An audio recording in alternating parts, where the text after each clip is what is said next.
Hello दोस्तों। गोंडी विरासत में आप सभी का सादर नमस्कार। सेवा जोहार दोस्तों, आओ जानते हैं एक महान गोंड जनजाति की कलिया दाई का जीवन गाथा जानने से पहले चैनल को सब्सक्राइब कर ले। जिनके नाम से कोया वंशीय गोंड समुदाय के हर व्यक्ति का सिर गर्व से ऊंचा हो जाता है, वह हैं कली कंकाली दाई। कली कंकाली दाई, जिन्हें प्यार से कलिया कुवारी भी कहा जाता था, कोया वंशीय गोंड समुदाय के सगा देवों की पूजनीय माता मानी जाती हैं। इनका जन्म कलिपुट गंड राज्य के गंड प्रमुख राहुड़ वंशीय याद राहुड़ राजा के कुल में हुआ था। यह राज्य आज के आंध्र प्रदेश के आदिलाबाद जिले में केशलागुड़ा के पास अफोका गुट्टा कोर संभाग में स्थित था।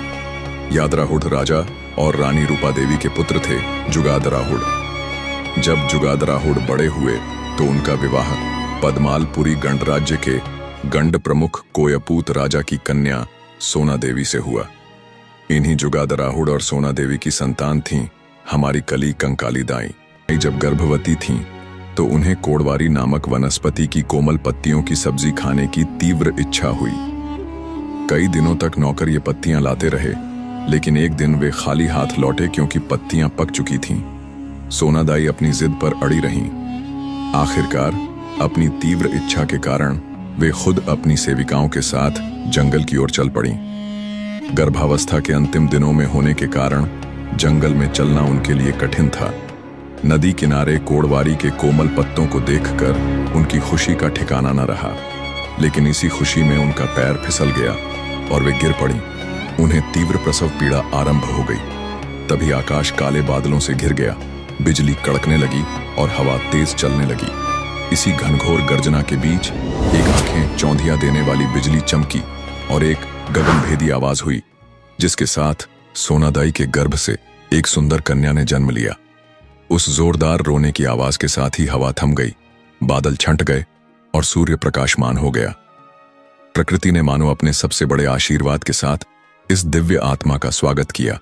इस अद्भुत जन्म के कारण ही उनका नाम कलिया कुवारी रखा गया। कली के चुड़ूर शोभनी 5वीं संस्कार के समय यह गीत गाया जाता है, जो उनके जन्म की परिस्थितियों की पुष्टि करता है। यह गीत बताता है कि धन दौलत से परिपूर्ण परिवार की कन्या का जन्म कौलारी वनस्पति के वन में कोड़वारी पत्तियों की सेज पर हुआ, बिजली कड़कने की तेज आवाज के साथ। काली बचपन से ही रूपवान, गुणवान और अद्भुत शक्तियों से संपन्न थीं। उनके बचपन का नाम कली था। वे अपने दादाजी के साथ नित्य सुबह टहलने जाया करती थीं। एक दिन जब वे थक गईं, तो उन्होंने दादाजी से कंधे पर उठाने को कहा। दादाजी ने उन्हें उठा तो लिया, लेकिन मुश्किल से 10 कदम भी न चल पाए कि उन्हें उतारना पड़ा।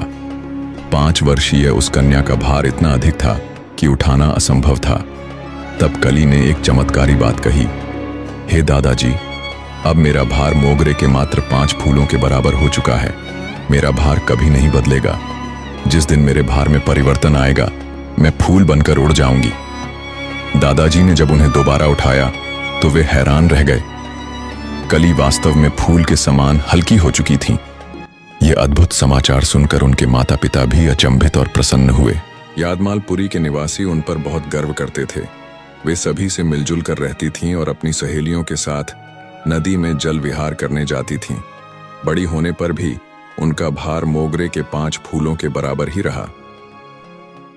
उन कली से कली कंकाली बनने की यात्रा एक गर्म दोपहर में कली को जल विहार की तीव्र इच्छा हुई। माताजी की अनुमति लेकर वे अकेली ही नदी तट पर गईं। हमेशा की जगह से हटकर उन्होंने पूर्व दिशा की ओर बहती नदी किनारे एक कुंड में स्नान का आनंद लिया। जब वे बाहर आकर वस्त्र पहन रही थीं, तो उनकी नजर बरगद के पेड़ के नीचे तपस्या में लीन एक तपस्वी पर पड़ी। वे थोड़ी शर्मिंदा हुईं कि उन्होंने पहले ध्यान क्यों नहीं दिया, लेकिन तपस्वी को ध्यानमग्न देखकर उन्हें राहत मिली। मन में हिम्मत जुटाकर वे तपस्वी के पास गईं, उन्हें प्रणाम किया और घर लौट आईं। घर आकर उन्होंने पिताजी से उस तपस्वी के बारे में पूछा। पिताजी ने कहा कि वह या तो तपस्वी होगा या साता आसरिया, एक छद्मी व्यक्ति या दैवी शक्ति वाला पुरुष हो सकता है। पिताजी ने उन्हें दोबारा उस ओर जाने से मना किया। कली ने अपने पिताजी के शब्दों पर विचार किया। उन्हें लगा कि यदि वह छद्मी व्यक्ति होता तो उन्हें अकेला पाकर कुछ भी कर चुका होता। उनका मन उस व्यक्ति को छद्मी मानने को तैयार नहीं था। उन्होंने उस व्यक्ति के बारे में सही जानकारी हासिल करने का निश्चय किया और इसी निश्चय ने कली को कली कंकाली बना दिया।